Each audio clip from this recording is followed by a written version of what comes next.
What is up, everybody? I'm the Retro Nerd. I'm bringing you an episode of Retro Night. And this time around we are playing Castlevania 2, Simon's Quest. So just like in the last game, you take the role up of Simon Belmont, the notorious vampire hunter. So pretty much in this game, you know, in the first one, you defeated Dracula. Dracula is dead. Well, it appears that Dracula has separated somehow into 5 different body parts, and pretty much you must go around collecting them and then bringing them back to the ruins of his castle to seal and defeat him forever. So, as Simon Belmont, you guys journey on through this epic quest once again to defeat Dracula. And while you're doing this quest, well, you're gonna have to deal with some cryptic ass bullshit. And probably one of the worst Castlevania games there is. So in this Castlevania game, not much is different from the mechanics of jumping and whipping and fighting enemies and all that good stuff. One difference is with your whole fact that you have a secondary weapon, which you do, but you usually have to buy your secondary weapons. You don't find them anymore. You remember how hearts was ammunition? Well, hearts are no longer ammunition. Hearts are currency now. So you gather hearts to pretty much buy items that you need along in this quest. Trust me, you're gonna need a lot of items in this quest. So pretty much once you start out, you'll need the white crystal, and that's usually 50 hearts, but you already have about 50 hearts. So you have to, you know, buy the white crystal, and then you're like, alright, I got the white crystal. After that, you don't know what the fuck to do, right? Yeah, same here. I didn't know what the fuck to do either. Because this game is one of those games I like to call, you have to play this game with a strategy guide. Either a Prima one, something from Nintendo Power, or hell, even the internet nowadays.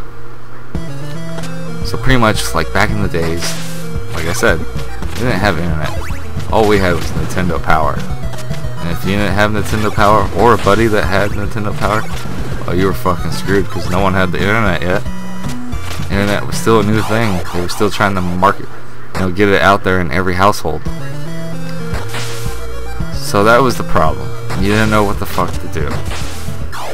So pretty much either you had a strategy guide for it, or you didn't, or you would, you know, go down to your local game store and maybe ask some random people how to do certain things in Castlevania Simon's Quest. I mean, some people were that desperate. I mean, they're like, fuck, this is a game store place. These guys must play games. You know, maybe I'll go ask them. And another terrible thing about this game is the transition between night and day. So pretty much at nighttime, the enemies are weaker. And in towns, you have normal people. At nighttime, the town folk, I don't know if they turn zombies or ghouls just happen to start appearing in the town, but you know, you have monsters in the town. And on top of that, monsters at nighttime are 10 times stronger than the monsters at in the day. Daytime monsters are weaker, so it's less hits you have to deal on them. Whereas in nighttime, you have to hit them. You know, if it was like a one-hit monster, you might have to hit them twice or 3 times. You know, depending on what type of monster it was. And back. And after that, we come back to the whole cryptic bullshit, as I like to call it. Okay, Simon's Quest was known for being really cryptic, not explaining a lot to you, and you having to know some things. Okay, there's 2 incidents in this game where it's very cryptic, and you know, you just really don't know. Okay, one is there's a certain part when you get into the game where you have to have a special crystal equipped, and you have to literally crouch in a corner somewhere for like 5 seconds and wait until this little tornado comes and, you know, takes you away to Oz, I guess. Instead of Transylvania, they're taking you to Oz. Yellow brick road and all. No, I'm fucking kidding with you. It doesn't take you to Oz. It takes you to a certain part of the game where you actually have to go. And if you didn't know that, you know, pretty much your game was done until you actually, you know, found out about that. Now there's another part where it's like a secret area. Okay, there's water above, but you can see underneath the water, and you can see like a little black area. Like, okay, I can go down in that area. Now a lot of people didn't know that you were actually supposed to stand like on the edge of the platform near the lake and crouch down and wait until the screen shifts down to where it's like, okay, now you can come down here. You know, people are just like, oh, I can go down in the area and jump down and died. They're like, what the fuck? Why'd I die? Well, it's because you didn't wait until the screen shifted down to show you that it was actually okay for you to go down there, because then it revealed the platform that was down under there. So, I mean, this game gets a terrible rap, but the mechanics stayed the same. I mean, besides the whole fact that you have to buy items and stuff like that, it's still got good music, still got, you know, the whole horror aspect of the game. Other than that, I mean, it's just, like I said, it's one of those games where you have to play with a strategy guide. And nowadays, you know, that's easy to find because strategy guides are everywhere. But back in the day, it was hard for us because we didn't have strategy guides really from the internet. We either had to buy the actual strategy guide book, or we had to own Nintendo Power. And some of our families, you know, were poor, so, you know, we couldn't afford, you know, like a $15 a month subscription to Nintendo Power or some shit like that. So, but yeah, regardless of all this that I said about this game, like I said, it's still a good Castlevania game. It's just still got some cryptic bullshit that it's got to deal with. But hey, still a good Castlevania game. I still recommend playing it because nowadays there's strategy guides. So you got the internet, no problem. If not, go to a buddy's house that has internet, or go to your local library, because you're allowed to use the internet there for free as long as you have a library card, apparently. But anyways, guys, I have been the Retro Nerd. This has been an episode of Retro Night, and we were playing Castlevania 2, Simon's Quest. Alright guys, see you next time.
You